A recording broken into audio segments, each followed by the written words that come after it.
There are 72 million adolescent girls in India. These girls have an incredible power, the power to transform their communities and their nation from within. In her lifetime, a girl can shape not just her own future, but that of the family she is born into, the family she marries into, and the family she will eventually raise. Her voice matters because her voice can create change, generation after generation. But of these 72 million girls, many are left with little control over their futures. Decisions are being made for them, and without the ability and information they need to make healthy choices for themselves, these girls are likely to remain caught in and perpetuate cycles of poverty. Why don't girls have their own freedom? Why can't I get a job like my brothers? Why can't I leave my house alone? What is happening to my body? Why my parents forcing me to marry? Why don't girls have their own freedom? Not get higher education? Why can't I What leave is my happening house to Why my my body? parents forcing Why me to girls marry? have so many problems? But what if there were a space where girls are able to answer these questions for themselves? A space where girls are encouraged to love themselves and pursue their dreams by older female mentors. Where, in just a few weeks, girls are given the tools they need to shape their lives in the way they envision. Voice4Girls creates this space. Through activity-based camps, we give marginalized adolescent girls the critical knowledge, life skills, and spoken English they need to take charge of their futures. Our girl-focused curriculum teaches campers to stay safe and healthy while mapping their future goals. Counselors, local college students, help girls build their confidence, leadership potential, and critical thinking ability. After completing camp, we train girls to be peer leaders or sakhis and bring the knowledge they've gained in camp back to their friends in school throughout the year, creating a ripple effect of change. Thousands of voice campers across India, ready to advocate for themselves and their futures, can start a revolution of girl champions. With the opportunity to stay in school and delay early marriage and pregnancy, it is proven that adolescent girls could add $110 billion to India's GDP during their lifetime. It's time we heard the voices of those that will change the future of India. I am talented. I am brave. I am beautiful. I'm confident. I am powerful. I control my future. I can make my own decisions. I have a voice. I have a voice. I have a I voice. have a voice. I have a voice. I have a voice.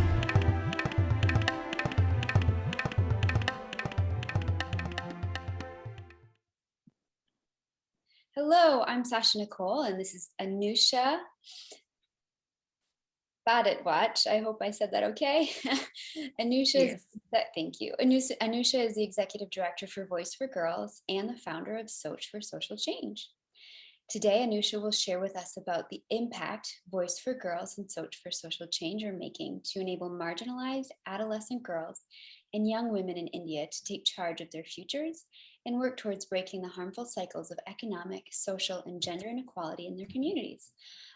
I'm sure you will find the impacts of this work to be very inspiring. So thank you for joining us today, Anusha. It's my pleasure to be interviewed by you, Sasha. Thank you. So before we dig in, can you just share a little bit about your background and how that's influenced your work in advocating for gender equality and women's empowerment? I think all through my childhood, I have had a very stark you're a boy, you're a girl sort of an upbringing, because I was in a very traditional family where, men and women had assigned gender roles.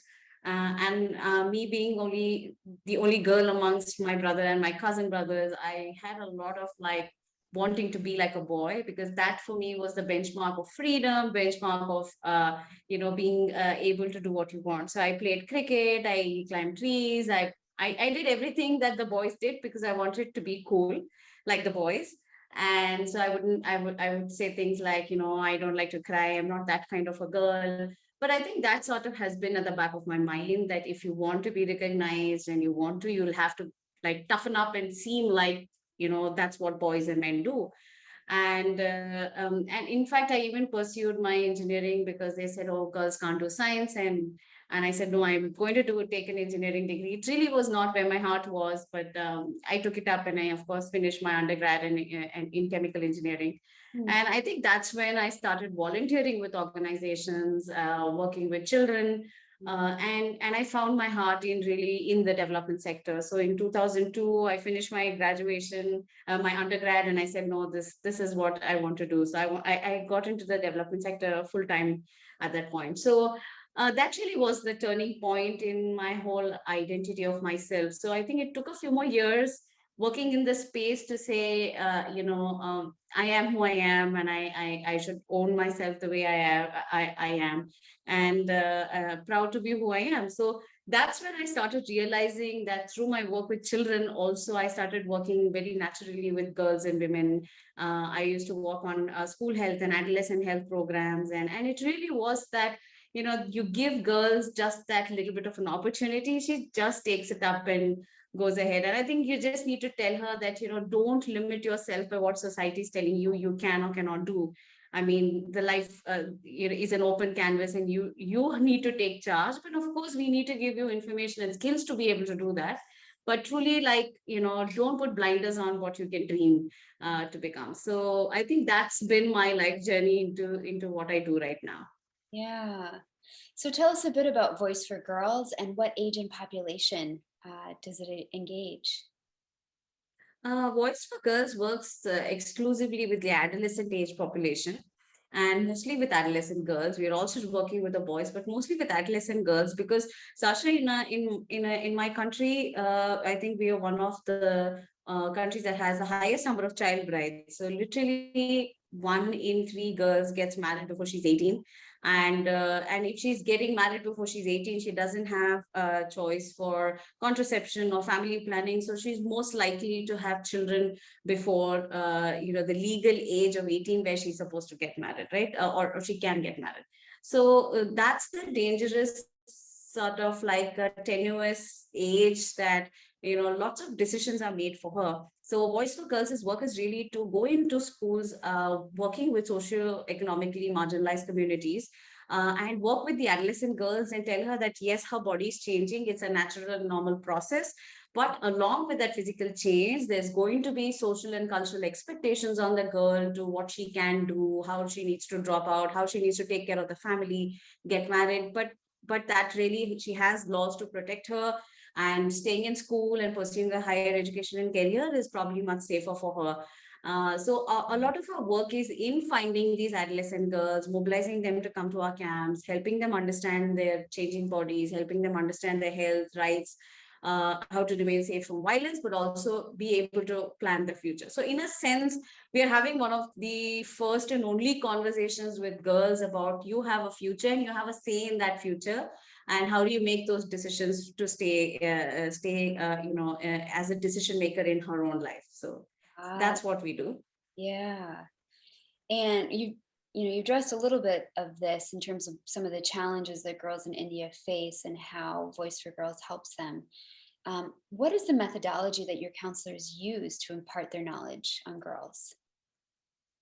Voice works in a very unique model of finding young women working in studying in colleges, and helps them get on a social internship journey with us, because a lot of young people want to do and create social impact, and we are there to sort of bridge the gap between, yes, our adolescent girls need this information. You as a young graduate who's sort of like in the space but wants to look at creating social impact, we recruit them, we place them in school. So we do an intensive training with them, and then we place them in the schools, and they stay on for like in a residential mode for 10 or 15 days and finishes the camps. They are the ones who actually interface with my girls in the camp. And it's a very beautiful connection that is there, because this young college girl is just gone through adolescence herself. So in that sense, she's connecting to a lot of these conversations, because, and also, we assume that young women get sex ed even if they come from privileged families.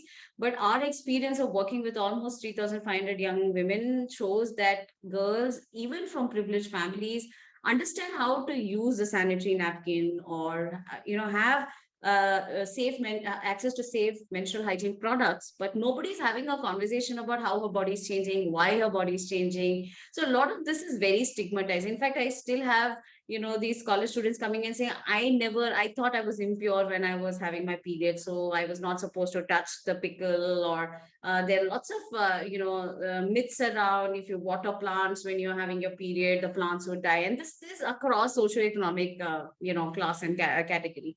So when they come to our camps and when we tell them what to teach the girl, she's actually probably learning it for herself as much as she's going to teach it, in the classroom.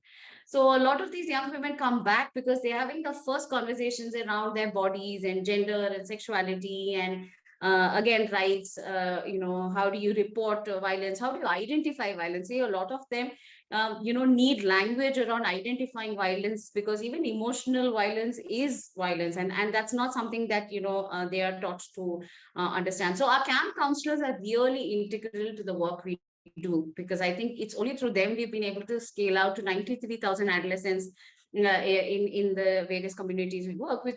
But it's because they're committed to giving information that they didn't get themselves, and they also like sort of break the barriers of because they are this young role model, they are this older sister in the classroom. So the children are also much more open to sharing some of their concerns with her. They like, somebody was catcalling me, so is that violence?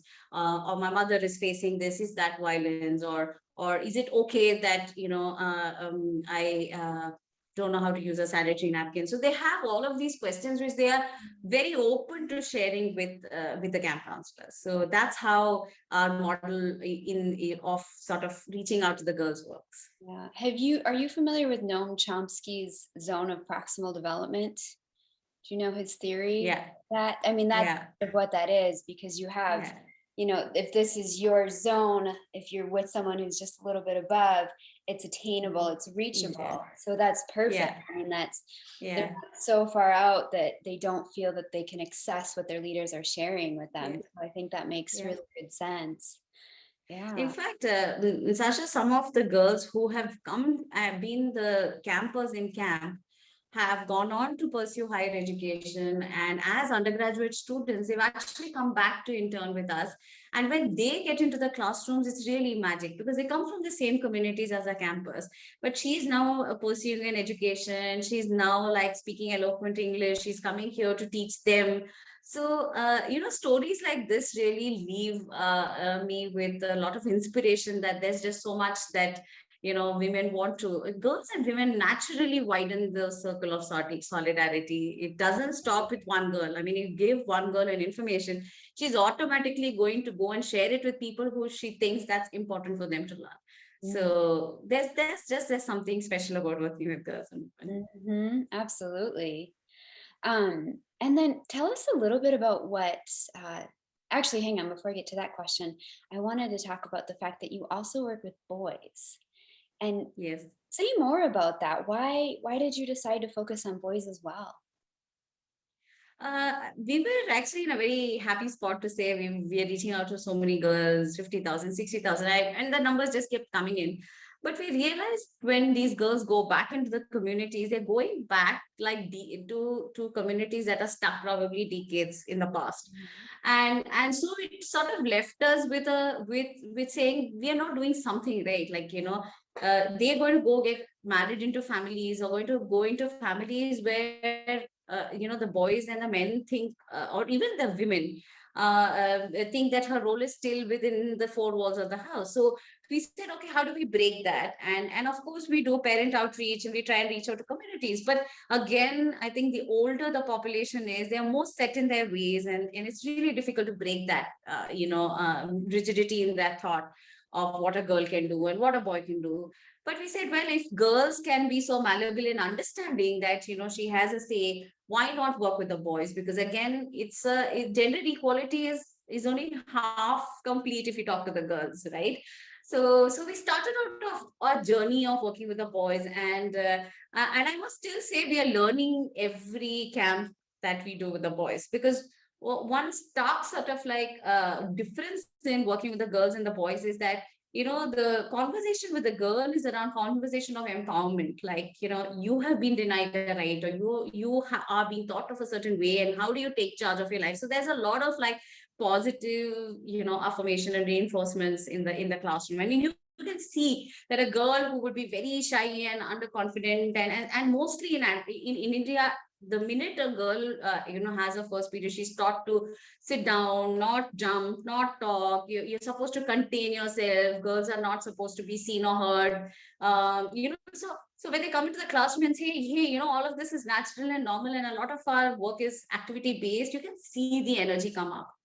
Whereas when you're working with the boys, the mood is extremely reflective, right? Like we are saying, yes, you have more privilege, but really is gender not affecting you? And if it is affecting you and you see that gender is also putting you in a box, but look at what's happening to the girls. So a lot of this conversation is back and forth between their own privilege and what's happening to the girls. So it's a very reflective, it's a very sort of much more, I wouldn't say less energy, because we still do activity based, but you can almost sense that the boys, there's something clicking in their heads, to say, oh yeah, I do realize that my mother actually eats the last in the house, and most times, she cooks chicken for us and she never gets. Or or the questions around, are you getting as much as your sister's getting? And I still remember this boy who said for a festival his grandmother would always give him 500 rupees and his sister 100 rupees, and the sister was an older sister. So he's like, why is it that I get 500 and my older sister gets 100? He said, I never questioned it in the past. I thought it was my right, and I've seen that the men in my family get more. But after coming to this camp, I realized that's not right. I mean, she needs to get as much as me. And he said the next time he goes, he's either going to ask his grandmother to give equal money or share his money with his sister. These are the things that, you say, this is going on, or reflect what's happening in your house. And the stories that come out of these boys is so it makes us realize it's so important to work with the boys, that we need to break this barrier, and not be very happy that we're just working with the girls. But I would say, like, it's a long journey, and it's so easy for the boys to go back, or at least not actively be gender advocates, because they get bullied by other boys if they sound very cool, or they sound very I mean, I'm sure this is how it is even in other countries, where if you stand up for gender rights, it's not very cool. You need to sexualize the girl, you need to behave a certain way if you want to be manly. So it's really difficult to change that, but at least we're trying to do it in simple, small ways. Anytime you're going against the grain, it's hard, and it takes consistency. And I do think there's power in numbers. So the more people you can get aligned, the greater the potential for impact. But yeah, that's interesting. I didn't understand all of that, or didn't know about all of those cultural dynamics before you just told me. So thank you. Tell us a little bit about Soch for Social Change, and how did that come to fruition, and how does Soch work in synergy with Voice4Girls? Great question, Sasha. We were, while working with these young camp counselors, we realized that a lot of these young women that we work with wanted to go and have a career in social impact, because they came, they did the work, and they're so inspired. So they kept coming back and saying, hey, can we do more? Can we contribute more? In fact, through the years, a lot of my operation staff have been from the field. They've come, they've interned with us, they love the work, so they've joined us, and either gone on to do higher studies in social development or impact, or started their own initiatives or consulting. So there's a lot around that. Young women want to see this as a path. This is also, in a country like India, not a very easy thing to do. Like, to say young women are wanting to pursue higher education. So even if they come from, say, like I said, privileged backgrounds, and they're still sort of benchmarked to how marriageable you are. And if you are looking for a job in the social impact sector, it's not really you really don't get the parents' consent very easily. So our work is the first time they are able to understand what sort of work it is, and what impact that they can have. So they go back and negotiate with their parents to say, I want to do this full time. So then we said, well, why not give them a structured learning experience so that they can understand what is social and impact and development and how they can contribute and they can be a change maker in this in a much more structured way than just being an intern with us, is where Soch for Social Change came up, because Soch means thought. So the whole idea is, let's bring a new thought for social change, and that could come when we look at young women and equip them with skills to become a social impact leader. Because again, women in leadership is an area that is really something that organizations and communities and countries need to think about. So how not, why not look at strengthening the ecosystem, finding young women, helping them understand social and impact and transformation and change and their role in it, is where Soch for Social Change came up. And it seems like a very natural progression of what we do, because we already work with so many young people. So looking at young women in this space became more special to us to see how we can equip them with those skills. Yeah, it sounds like a really appropriate next step, because right, you can focus with them while they're in school, but eventually they leave. And so yeah, it sounds like a nice bridge to help them along beyond what they can do in school. That's really neat. What is the biggest, or one of the big, or a few of the biggest challenges that you face in your work, and what solutions have you found, or maybe are still working towards? Still fighting. Yeah. There are quite a few challenges. I think one, the landscape of the social impact is changing so rapidly. So while we try and find solutions to work with the girls, there's just something new comes up, right? Like there's this sudden increase of violence against women. So suddenly everybody's working against violence against women, or something new just keeps coming up. So the donor sort of focus also shifts very rapidly. And I think the pandemic has completely digressed that, right? Like now, there's so much just around public health and sanitation and safety. And so, just being able to keep donors focused on the girls and the importance of, even in a pandemic, really, that the girls are very vulnerable. As we speak, we are, looking at probably one of the highest dropouts, or we're going to see in decades, because children have lost 1 year academically. They've been at home, they don't have access to digital learning as much as we claim to be. So they've not been able to come to school, they've been completely isolated, they're at home. They have and if she's at home, she's more likely under more vigilance of what are you doing, who are you speaking to, you can't go out. So this girl is most likely going to get married. I mean, we're going to look at a large number of children who will get married, large number of children in the workforce, in the labor force, because the schools are not there, they're not functioning. And parents don't see a value. They already feel that you've lost 1 academic year. I mean, you really don't, need to go back to school. So how do we keep donors focused on the importance of investing in girls with the changing sort of landscape, which is ever evolving? So that's one. Second is, I think, just the political environments everywhere, and so in India, because there are lots of new laws, and how do you bring in the money? How do you spend the money? There are new laws that are constantly evolving around all of this. So keeping abreast and ensuring that we stay within the mandate that the government is, focusing, takes a large chunk of, senior management time itself in that. Third thing is around getting young women to work in areas like this. I think working in the grassroots itself is very difficult in a country like India, especially like if, we're working in these schools. These schools are mostly rural or interior, and girls need to convince their parents to these young women need to convince their parents to like be able to go there and be in the school to do the program.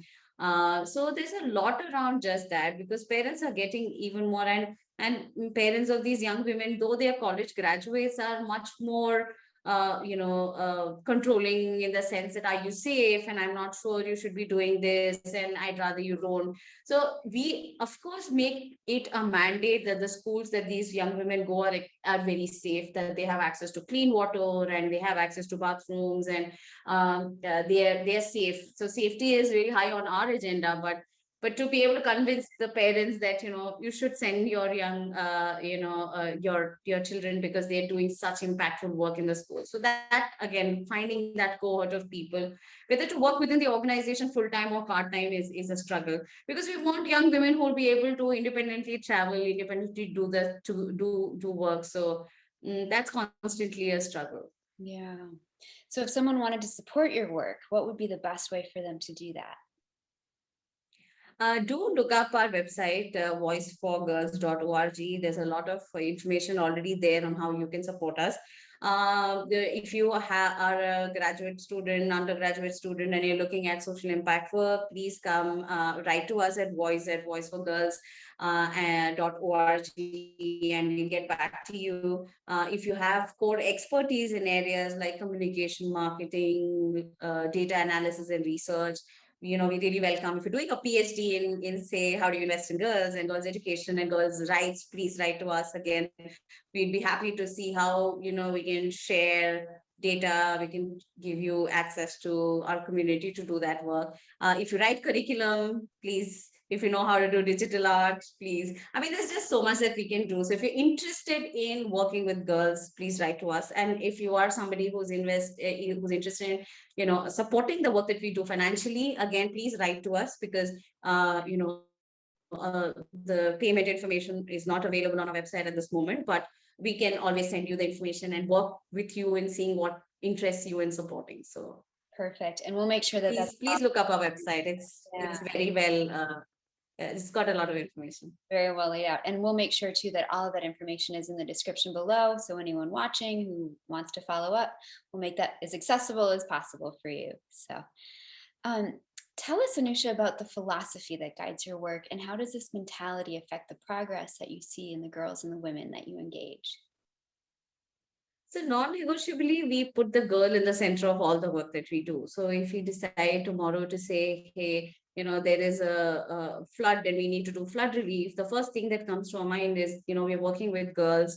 What will impact girls in this situation? Okay, do they have access to menstrual hygiene products? Do they have access to a safe space in case they are facing violence? So it's constantly putting the girl in the center of all our programs, is where, in fact, even our boys program has the girl in the center. So we're saying, while boys don't get this information, we are not here to help him get that information, because he's not getting sex ed from anywhere either.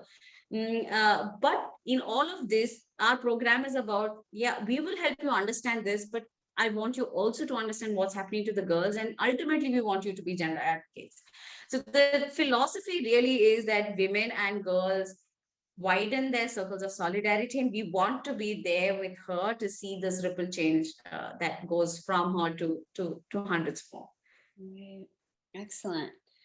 And tell us about the impact and the repercussions of both Voice for Girls and Soch for Social Change. The numbers itself is quite heartening. I mean, as I speak, we reached out to 93,000 girls. And if not for the pandemic, we would have reached out to 100,000 girls. So that's, and even during the pandemic, we were able to adapt and reach out to girls in the digital format, through the phone, and so many other mediums. So the stories of just the number of girls we've reached is just the number of girls we've reached, or the young women we've reached, or the boys, right? So the numbers of young women is almost around 500 young women through various of our programs. So that leaves us with saying that with that number, so many more numbers are impacted. So that's one part of the story. But I think the real story is in the ones that we don't capture, but we sort of like get it from when we meet the girls again, or anecdotally, because they're like, and very matter of fact, Sasha, you'll be having a conversation with this girl who was a peer leader with us. She's now pursuing higher education, and she's come back to be a camp counselor, and she'll be like, yes, actually, after I came to camp, my sister was getting married, and I went and spoke to my parents, and I stopped her marriage. And now she's pursuing higher education, and it's extremely matter of fact to her. So I think it's stories like this that wow us, that the information that we're giving her, she's utilizing this information to change not only her life but other people's around her. It's equally with the boys as well. When a boy sends information that he negotiated with his sister to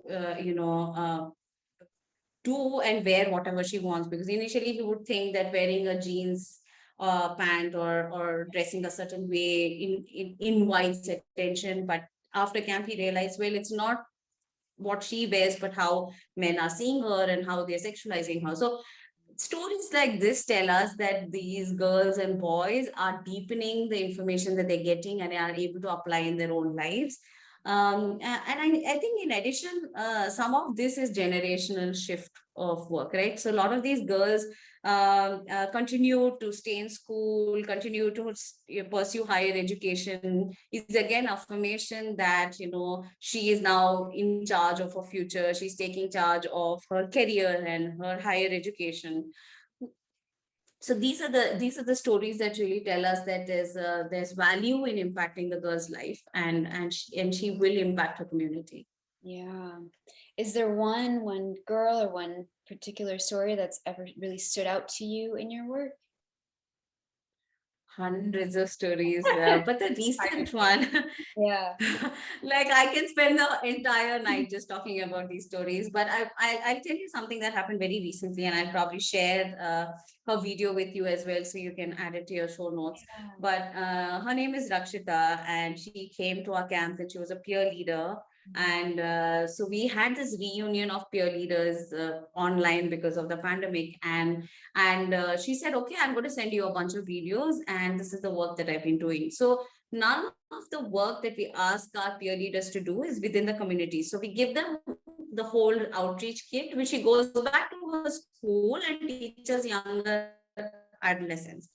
But Rakshita has taken this information during the pandemic, gone on to teach younger children about, younger adolescents, girls who are in the puberty age, about what to expect and how to use a sanitary napkin and what is violence and all of that. So she's done all of these camps in her own house. But she's also, she's speaking to to mothers of young girls and talking to them about, again, what are the rights of the girl, why child marriage is detrimental to the girl and as well as the family, and how they should actually support their girls to pursue higher education. And it just wowed me that this girl has intuitively designed programs and delivered it to the community with all of this, what we've taught her to take charge of her own life. It's not something that we're saying, hey, go and talk to the young mothers or mothers of young girls. But she thinks of it as important to talk to the mothers, because that's the way that they can, she feels can address child marriage. And it really left me amazed again, and reaffirmed that, girls are worth investing in. And her name is Rakshita. Rakshita means to protect. And I feel these girls are really, I mean, she just lives to what her name is. And such a confident, such a high energy. Just looking at her leaves me inspired. But I must tell you, Sasha, the work that I do is because these girls inspire me so much, and these boys inspire me so much. Because there are days that any social entrepreneur will say, is this all really worth it? And it's Rakshita or Maheshwari or the hundreds of girls and boys that we work with say, hey, it is worth it. So just hang in there. This too shall pass, because there's just so much more to do. Yeah, absolutely. Thanks for saying that. I will admit I needed to hear that today. And I'm sure anyone listening to this who's trying to figure out how to impact change in their situation probably needed to hear that too, because it's not easy, but it's valuable, and it's important work. Absolutely. So, yeah, very well said. Where do you see Voice for Girls and Soch for Social Change in the next 5 to 10 years? What's your vision for the future? I think like I said, we get inspired by reaching out to girls and boys. I think we'll continue to directly reach these girls and boys in any way possible. So we're looking at, these numbers just increasing and our outreach within communities increasing. But we've also realized that there is power in girls like Rakshita, and how do we enhance the capabilities to do community outreach is something that the organization is thinking about. Like, without giving her a structured outreach package or a kit, she's doing it. So what would be the power in giving her an outreach kit to say, hey, you know what, when you go into these communities, use these flip charts, take these posters, use this digital medium. I don't know what that's going to be, but, how do we empower our peer leaders to be outreach workers, into the communities and to so many more girls. So that's an area that we are definitely thinking of. We want to further our work with the boys and the men, and we want to come up with innovative ways to do it, because we realize that conversation is so powerful and much needed in the context that we live in today. So we want to further our work in that area.